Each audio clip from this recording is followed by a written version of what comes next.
Nous sommes mardi 13 mai, on se retrouve pour notre émission Hémicycle, qui est une émission qui s'assume comme élitiste, quand même. Qui sert à rendre accessible l'actualité parlementaire. À éclairer. Et à éclairer nos concitoyens sur les enjeux des textes, soit en cours de discussion, soit à venir dans les semaines proches. Voilà, donc si votre attente c'est d'entendre toutes les 5 minutes que Macron est un con, qu'il y a une panne démocratique, que rien ne va et qu'on ne peut rien faire, changez d'émission, vous allez être malheureux avec nous. Alors aujourd'hui on va parler agriculture, mais je voudrais qu'on commence par dire quelques mots de ce que tu as dit la semaine dernière sur l'euthanasie. Parce que c'est un sujet qui est actuellement aujourd'hui en discussion. Donc si tu es d'accord, on va parler agriculture, mais on commence par faire le point de l'euthanasie. Oui, le texte arrive en séance cet après-midi à partir de 16h. Et donc pour à peu près quasiment 3 semaines, ça sera à l'ordre du jour de l'Assemblée. Matin, après-midi et soir. Mais entre-temps, ils vont intercaler d'autres textes. Donc l'agenda est un peu complexe et va être difficile à suivre justement même pour les députés. Je pense que ça va être un peu difficile de rester mobilisé et concentré parce qu'on est quand même sur un texte très technique. Il y a eu... On redit qu'il y a 2 parties. Il y a ceux qui veulent... Non, il y a 2 parties dans le texte, il y a une partie soins palliatifs. Deux parties dans le... Enfin, c'est 2 textes, exactement. Voilà. C'est 2 textes, justement. Avant la dissolution, il y avait un seul texte, et Macron a décidé de séparer les 2, donc les soins palliatifs, qui normalement existent déjà depuis 20 ans en France, mais qui ne disposent pas de moyens suffisants, puisqu'il y a une vingtaine de départements où les patients n'y ont pas accès. Et de manière générale, il y a un manque de formation de beaucoup de médecins. Il y a des équipes très spécialisées qui sont excellentes, parmi les meilleures au monde. Et puis à côté de ça, dans la formation générale des médecins et des infirmières et des aides-soignants, il y a de grosses lacunes sur la formation à la prise en charge de la douleur, ne serait-ce que la considération de la douleur, qui est souvent sous-estimée, et en particulier selon qu'on est un homme ou une femme, qu'on est d'origine européenne ou extra-européenne, la perception de la douleur par le corps soignant n'est pas du tout la même. Donc du coup, il y a vraiment des inégalités, ce qui provoque justement chez certains, pour supprimer la souffrance, qui est, comme tu le rappelais tristement dans le cas de ta sœur, des souffrances insupportables. Pour beaucoup de gens, à partir du moment où leur souffrance n'est pas traitée, n'est pas soulagée, ils demandent à mourir. Ça veut dire, du point de vue, je trouve, des principes, que c'est l'incapacité de soigner et de traiter la douleur qui donne finalement la solution de facilité. J'assume ce terme-là, la solution de facilité, c'est bon on va les tuer, ou on accepte qu'ils demandent de mourir parce qu'on n'est pas capable de traiter leur douleur. Je trouve que pour une civilisation comme la nôtre, c'est assez désespérant. Alors, donc, la deuxième partie du texte, c'est le droit à mourir. C'est soit, en fait, le droit au suicide assisté, c'est-à-dire l'accès à des substances, donc en fait à un poison, qui va causer le décès, mais qui sera considéré par la médecine légale comme une mort naturelle. Et d'autre part, si la personne ne veut pas appuyer elle-même sur la seringue, elle va demander à des soignants de lui administrer le produit. Autant les médecins ont réussi à préserver leur clause de conscience et donc peuvent refuser de pratiquer cet acte, du coup en se retournant vers des praticiens qui acceptent de le faire. Les infirmières, les aides-soignantes, par contre, Les pharmaciens, comme nous l'avons souligné la semaine dernière. Si vous voulez retrouver le débat que nous avons déjà eu, qu'elle refait, parce que elle tourne dans sa roue, vidéo de la semaine dernière. N'ont pas droit à la clause de conscience, ce qui est pour moi une atteinte à leur liberté. Alors donc concrètement, parce que si tu veux avoir le temps de parler d'agriculture, il ne faut pas que tu refasses le débat de la semaine dernière. Je l'adore. Oui, non mais c'est toi qui me pousses. Non, je ne te pousse pas. Dis-nous juste les amendements que le gouvernement, parce qu'il y a eu un débat, donc on a souligné la semaine dernière le flou de la version Falorni sur notamment on peut solliciter la mort dans un stade avancé de la maladie. Personne n'a très bien compris ce que ça voulait dire. Est-ce qu'il y a eu des amendements là-dessus ? Oui, tout à fait, puisque la Haute Autorité de Santé a rendu un avis pour dire qu'en fait, c'était impossible de déterminer le moment où on entrait dans une phase finale. Il n'y a pas d'accord d'unanimité des médecins là-dessus. Il n'y a pas d'avis médical là-dessus. Ils n'ont pas réussi à s'entendre sur une définition d'une période dans laquelle la mort est proche. Et là, en fait, le gouvernement a intégré cet avis-là.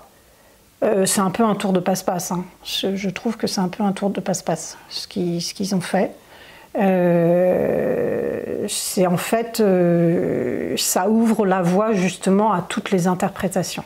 Et si on peut le dire, c'était déjà grave, mais là c'est encore plus grave parce que ça ouvre le champ des possibles justement pour accéder à ces injections mortelles. Bon, je vais équilibrer l'information parce que de temps en temps elle est. Donc, moi je redis qu'à titre personnel, je ne suis pas fan de cette loi. En revanche, elle répond dans un certain nombre de cas à des vrais drames humains. Que ceux qui la promeuvent instrumentalisent ces drames humains réels que beaucoup de gens ont pu connaître dans leur entourage, que ces gens-là instrumentalisent ces drames pour en faire autre chose, c'est très probable. Il n'en reste pas moins que la vocation d'une loi n'est pas forcément de tout trancher, c'est-à-dire qu'il y ait une part d'adaptation dans le temps parce qu'il y a des problèmes nouveaux qui apparaissent, c'est pas forcément choquant. Ça va revenir dans du contentieux administratif. Ça sera à la justice de trancher. Et est-ce que des juges sont capables de trancher en ces matières ? C'est quand même pas évident. Non, mais en fait, c'est la réalité qui tranche. Tu ne peux pas avoir une société complètement organisée par des lois mécaniques. La part de l'ordre spontané est importante dans une société. Mais tout à fait. Du coup, on ne peut pas faire tout vertical. Mais du coup, on pose la question, fallait-il une loi pour ça ? Alors que quand même, en 2025,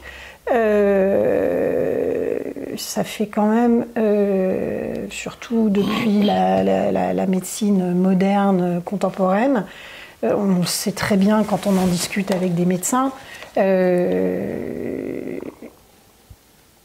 ils étaient capables, après discussion avec les familles et les patients, pas de provoquer la mort, mais d'empêcher que ça dure trop longtemps.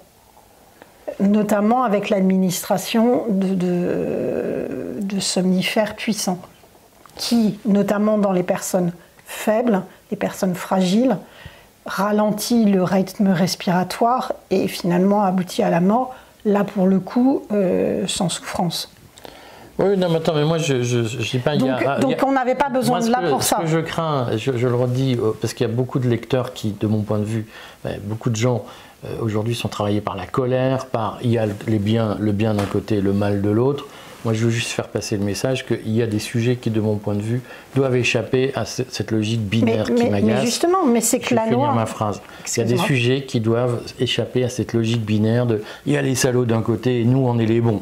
À un moment donné, je pense que c'est bien d'équilibrer et de ne pas jeter de l'huile sur le feu sur tous les sujets, parce qu'effectivement, la colère, on peut en permanence l'attiser et dire « ah ben oui, vous avez vu, c'est des salauds, c'est des... » Moi, je pense qu'il faut, à un moment donné, sortir un certain nombre de sujets importants de cette logique polémique qui est très largement une logique de manipulation. Voilà ce que je veux dire. Je suis entièrement d'accord avec toi. La seule chose, c'est est-ce que c'est matière à loi ? Est-ce que c'est matière législative ? Justement, comme tu le dis très bien, on est quand même dans dans des zones de grises profondément humaines. C'est la nature humaine, c'est rarement blanc ou noir. Et donc, laissons faire, comme ça s'est fait. C'est là qu'on ne peut pas être d'accord avec toi, pour une raison technique. C'est que tu ne peux pas m'empêcher d'ailleurs d'avoir grandi en Belgique et d'avoir eu. Ma famille avait eu un médecin qui a été mis en cause pour avoir donné la mort illégalement à une personne qui souffrait. Donner la mort. Je vais finir. Mais d'avoir fait ce que tu dis, c'est-à-dire d'avoir accéléré la fin. Et moi, je me mets à la place des médecins qui se disent, mais juridiquement, je ne peux pas faire ce que vous me demandez. Et donc les médecins ont aussi un besoin à un moment donné qu'on couvre leurs responsabilités pénales. Oui, je suis entièrement d'accord. C'est pour ça que moi je dis, il n'y a pas de solution simple. Je dis, attention, ne faisons pas le jeu de ceux qui disent, ah oui, Macron, dans la liste des 10 saloperies de Macron, il y a ci, il y a ça, il veut tuer tout le monde, etc. C'est plus compliqué que ça. Pour le coup, là, c'est pas gris, c'est forcément tranché, c'est qu'il y a l'interdit du meurtre dans la loi française, c'est du pénal. Donc, ce qui met les médecins en situation difficile. Oui. C'est-à-dire que tu as un malade qui souffre, tu sais qu'il lui reste pour 3 jours, 4 jours maximum. Donc moi je l'ai vu, j'ai vu ma sœur, elle était en sursis depuis 4 ans. À un moment donné, c'est bien que les médecins se disent je vais intervenir sans prendre de risque personnel. Voilà, mais tu as 2 choses. Tu as l'injection d'une substance mortelle, un poison qui à tous les coups à 100% tue, et puis tu as l'injection de somnifères très profonds. Bon, on avait parlé en réanimation, on injecte, y compris au bébé, de l'hypnovelle, notamment pour leur permettre de supporter la respiration, les douleurs de l'introduction de la respiration artificielle. Mais sur des patients justement qui sont dans des souffrances terribles et qui sont de toute façon où l'organisme est complètement usé, les organes commencent à défaillir, le simple fait de l'injection de cette anesthésie puissant fait que effectivement le réflexe respiratoire s'arrête. C'est aussi simple que ça. Je vais redire ma position. C'est que moi, à titre personnel, je suis contre ces dispositions. En revanche, je pense que c'est important qu'on introduise des nuances. Mais parce qu'on ne pourra pas attaquer pénalement un médecin qui aura injecté de l'hypnovelle. Je le redis, voyez, les spectateurs sont en direct. J'entends bien. À un moment donné, ce que je dis juste, c'est que je pense que dans les discussions que nous avons, d'une manière générale, ce qui est terrible, c'est qu'aujourd'hui, toute personne qui introduit une nuance dans un débat est accusée d'être « Ah ben donc vous êtes pour les autres ». Je pense qu'on peut s'éviter d'être con et de dire le mec il met une nuance et je vais pas dire « Ah ben donc t'es con, donc t'es pour l'injection thérapeutique ». Je viens de dire « Je suis contre ». Mais je reconnais le droit aux nuances, je pense que c'est bien pour éclairer le public, qu'on désescalade et qu'on leur dise « C'est pas parce qu'on introduit des nuances qu'on est forcément dans le camp de l'ennemi ». Mais ce que je trouve quand même positif au milieu de tout ça, c'est qu'on est sur un des débats les plus essentiels de l'aventure humaine. Je crois me souvenir qu'on a fait un peu de philosophie à peu près à la même époque. Moi j'ai essayé, toi tu as réussi, moi j'ai juste essayé. Moi je faisais des lettres classiques, pas de la philosophie. Mais en tout cas, ça fait partie des débats essentiels qui agitent les hommes depuis qu'ils ont commencé à réfléchir. Donc ressusciter ce débat-là aujourd'hui n'est pas forcément quelque chose de négatif. Parce qu'en termes de civilisation, on est quand même sur un débat majeur. Ensuite, qu'on soit capable de discuter plus ou moins intelligemment et être capable d'écouter les arguments de la partie d'en face sans justement traiter l'autre de fou furieux, c'est un objectif louable. Mais le fait qu'il y ait le débat n'est pas forcément une mauvaise chose parce que justement on est surpris d'ailleurs des prises de position de certains.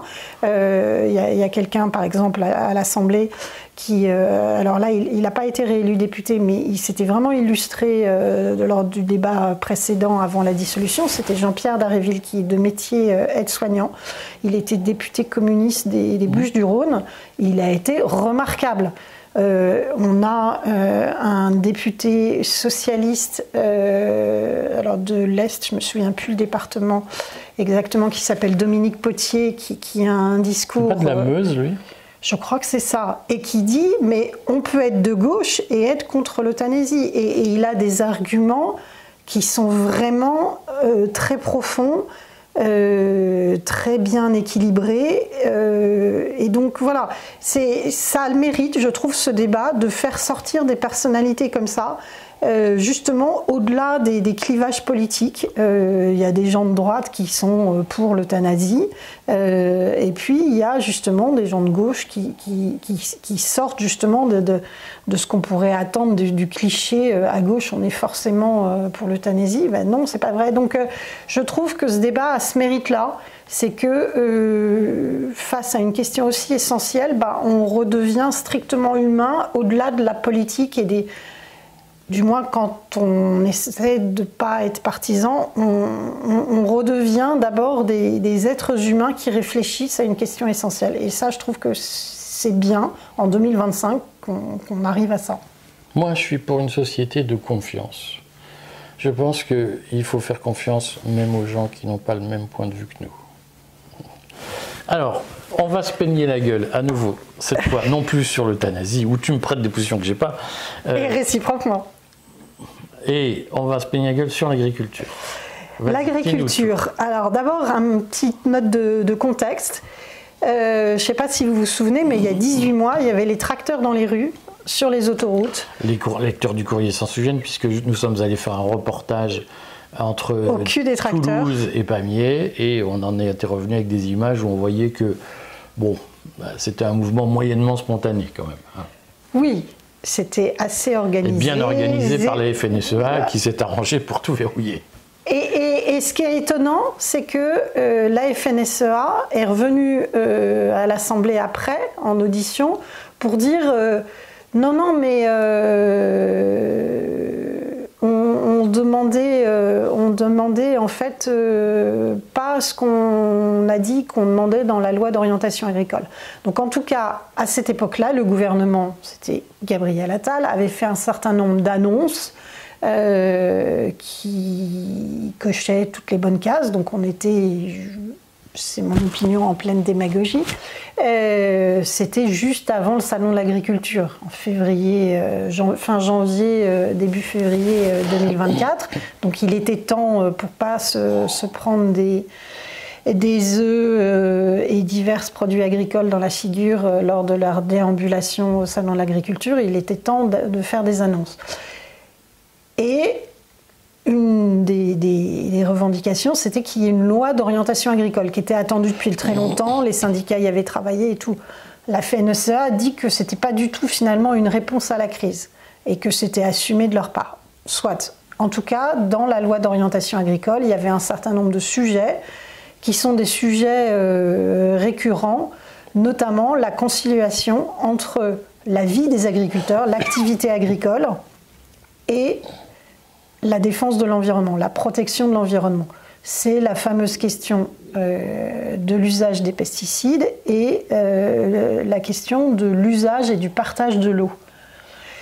Alors, si je me permets de couper, mais si on traduit ce que tu viens de dire, la loi, déjà dans la problématique qu'elle pose, est une forme de manipulation, puisqu'elle dit au fond que le sujet de l'agriculture, c'est si on veut que les agriculteurs vivent bien ou mieux, eh bien, ils ne peuvent pas respecter l'environnement. C'est un peu ça qui est dit dans les titres, dans la confrontation des titres.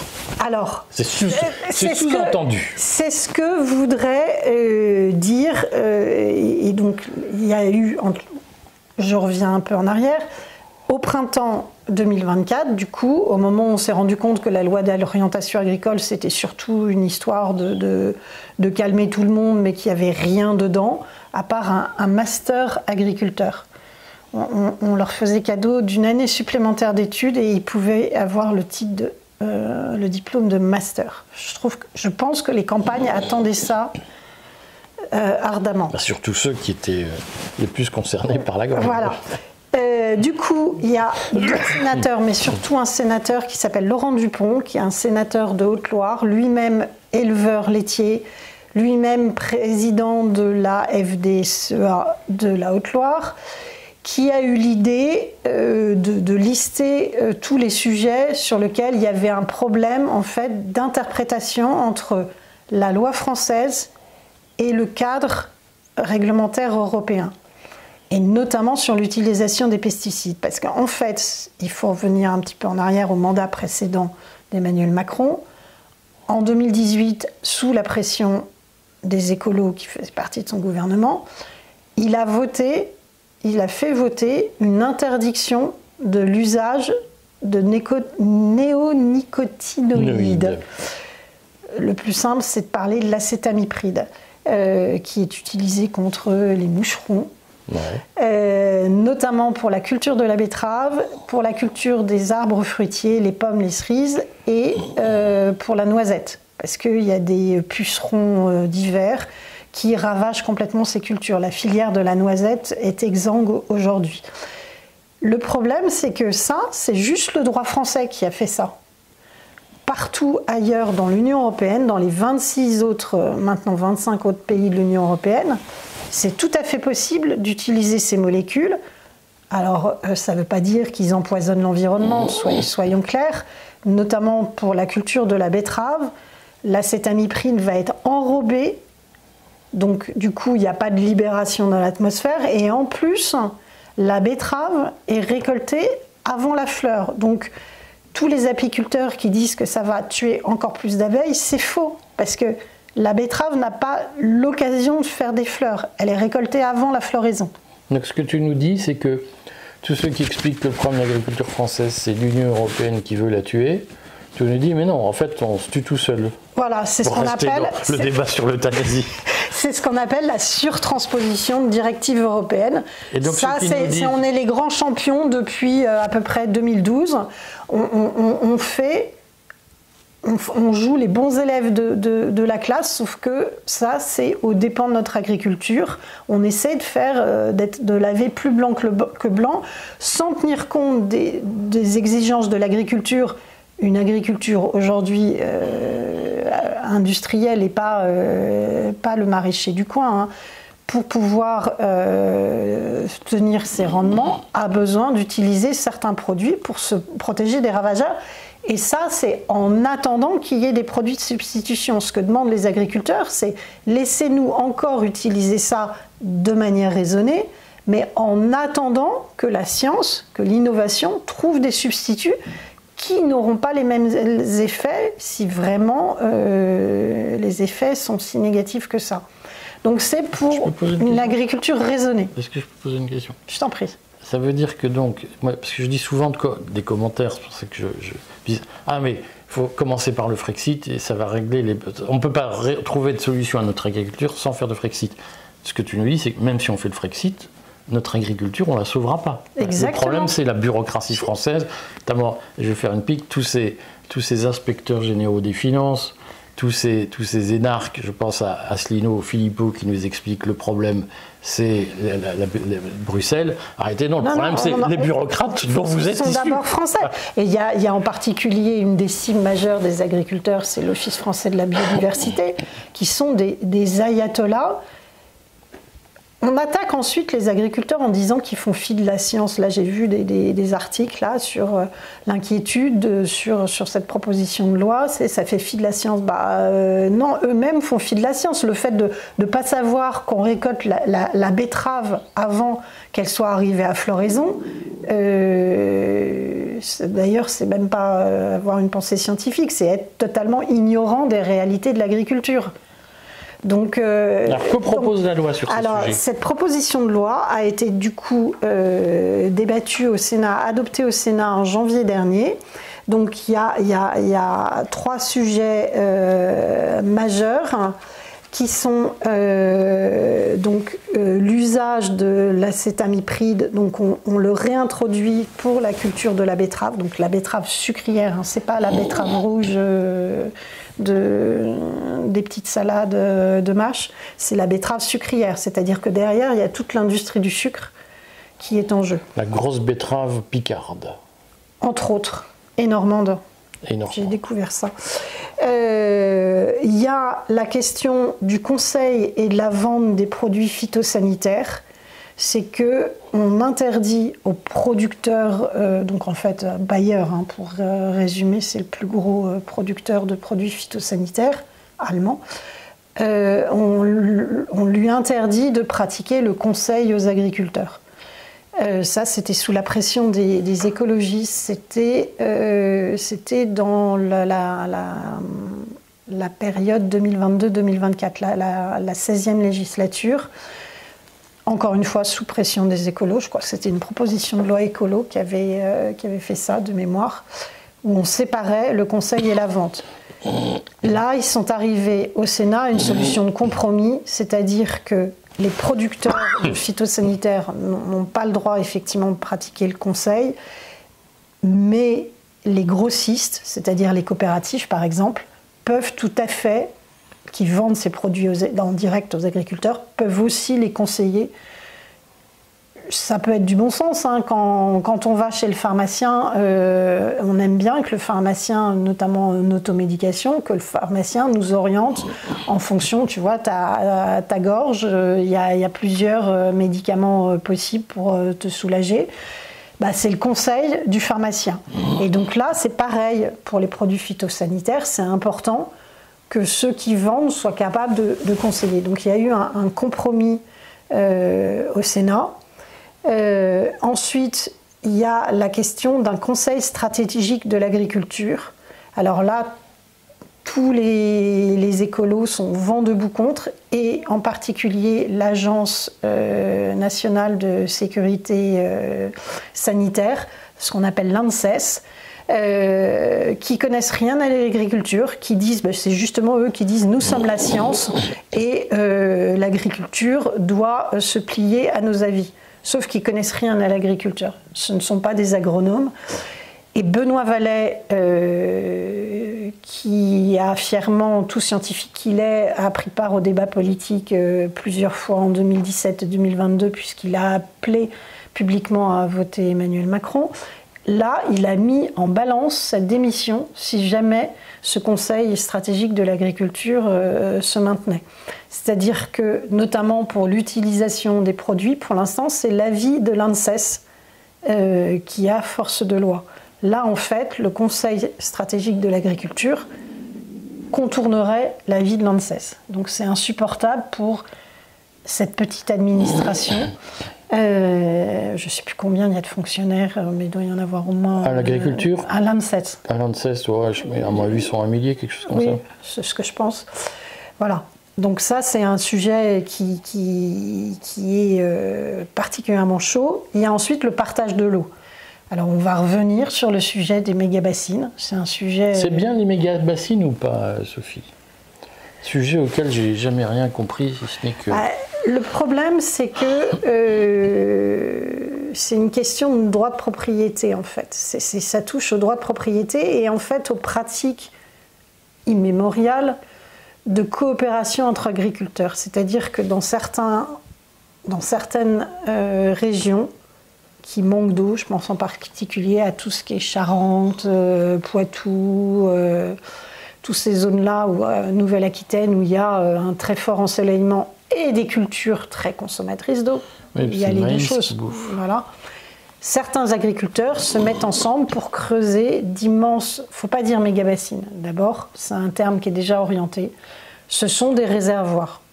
Depuis le Moyen-Âge, les agriculteurs ont fait des réservoirs d'eau, parce qu'ils savent très bien que l'hiver, ça se remplit et qu'on peut le réutiliser l'été.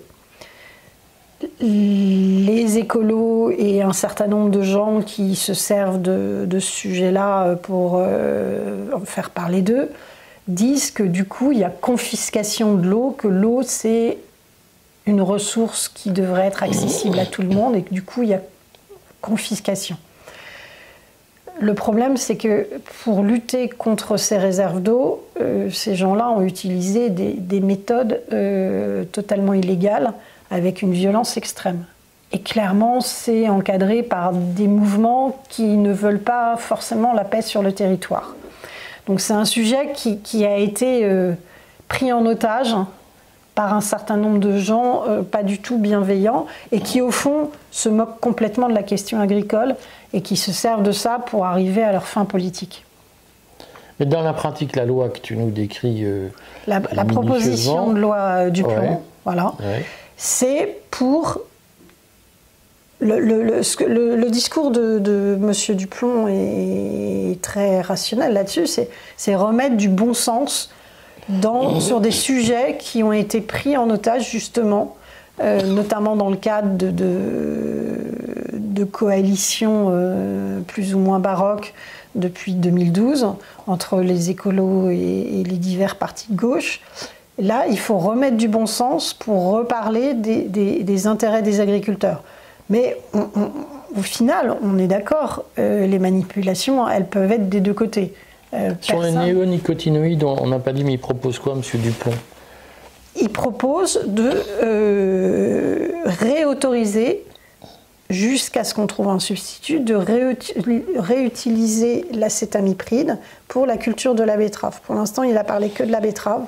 Donc c'est une loi qui fait la part belle à la FNSEA, si j'ose dire. C'est-à-dire que c'est une loi qui forcément heurte tous ceux qui disent, il y en a parmi nos lecteurs, l'agriculture traditionnelle, on doit bannir tous les pesticides, il faut revenir à des produits de qualité. Pourquoi ça ne marche pas? Parce que quand on veut justement une agriculture exportatrice, c'est-à-dire avec des rendements importants et pas justement de l'agriculture locale, on est obligé d'utiliser certains produits pour protéger les cultures.